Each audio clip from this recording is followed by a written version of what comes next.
They told me education could open doors, but no one said those doors might not lead anywhere. I've spent years chasing dreams, but a majority of the most useful things I have ever learned came from outside the classroom, like maintaining a tidy living space, doing the laundry, and cleaning. Others might learn how to fix a leaky faucet, change light bulbs, or even repair a fan that is faulty. Just because these skills aren't officially recognized by schools, that doesn't mean they aren't still valid. And that's when it hits me. Education isn't limited to a place. It's a mindset. We've simply been stuck thinking that the classroom is the only key. Let's take a moment to appreciate just how ancient education really is.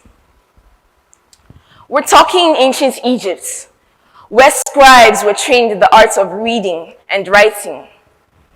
Ancient Greece, where education was a tool for shaping responsible citizens. The Roman Empire, the Aztec Empire, Mesopotamia, all had systems for passing knowledge down. But here's the twist. None of them had schools like we do today. So why is it that when we hear the word education, most of us automatically think of classrooms, grades, and exams? We've been conditioned to believe that school equals education. And if you're not in school, or not doing well in school, then you must not be educated. But that is a bald-faced lie. Think about it. Someone who dropped out of school could still know more than you about fixing cars, growing food, or managing money. They might even have more practical wisdom than a straight-A student. Now, don't get me wrong. I'm not here to bash school. I can see the value in many school subjects. Subjects like civic education, English, even mathematics.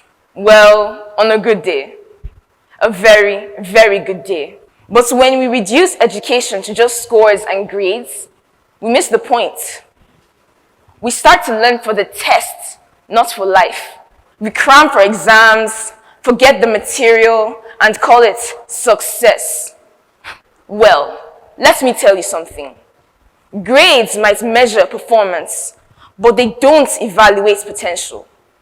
And even after all that, the stress, the worry, the pressure, there's still no guarantee of getting a job. In Nigeria alone, of the estimated 9.87 million who lack employment, a significant number of these are graduates. People who likely feel that they wasted a large portion of their lives in the classroom, in spite of all their efforts. That's not just frustrating, it's heartbreaking. So, what's the alternative? It goes by a name you might not be familiar with: unschooling. Coined by John Holt in the 1970s, unschooling is all about letting curiosity lead the way. No curriculums, no grades, just learning what interests you, when it interests you, and how it works for you. It could mean talking to experts, trying out a new hobby, volunteering, exploring museums, building something, creating content, or just asking questions until you find answers. It's experiential, which means that it's based on experiences and observations. It's free. Unschooling the mind is not the absence of learning. It's the presence of freedom, just as Akila Richards once said. Now, traditionally, unschooling is aimed at those who have never entered the formal school system. But let me tell you, its principles can work for anyone. Because, at its heart, unschooling is really about self-directed learning. And in a world that's changing as fast as ours, with tech revolutions, AI, new industries, and shifting paradigms, we can't afford to wait for school curriculums to catch up. We have to learn how to learn. Instead of cramming facts, we should focus on mastering how to think, question, and acquire skills that cut across fields such as creativity, emotional intelligence, and, of course, communication. We may not know what the future holds, but we should know how to adapt to it. So, here's my challenge to you. Today, pick something you're curious about, anything at all that could be useful, and dive right into it. Watch videos, ask questions, try something with your hands. Do it not because it's on a test, but because you want to know. Because that's what real education is. It's not about passing exams, though that is useful. It's about unlocking your potential. It's not about learning what others think you need to know. It's about discovering what you are born to master. It can happen at home. It's about passing exams, though that is useful.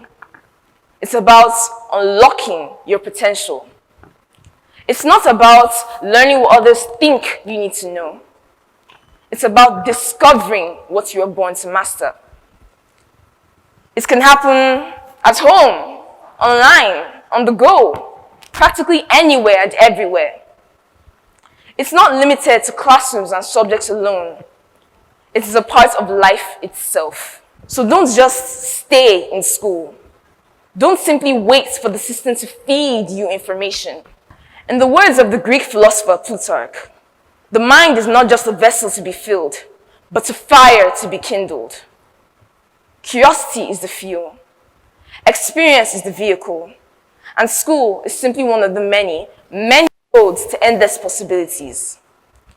As a matter of fact, the word education in itself comes from a Latin word, educere, which means to drag out or to bring forth. Drag out your potential. Bring forth your best self. And most of all, never, ever be afraid to unschool yourself. To parents and guardians, nurture our curiosity as much as our academics, because the future will reward creativity, courage, and character, not just credentials. To schools all over the world, emphasize lifelong learning. Incorporate new technologies and trends into your teaching. To educators, please change how you assess students. Instead of standardized tests, try evaluating students' skills and abilities. This will give you a better grasp of what we can do. You can even go for professional training and development to stay updated on the latest innovations. Finally, we may not be able to predict the future, but we can raise humans who are ready for it. And in this uncertain world, maybe that's the most certain thing we can do. Thank you.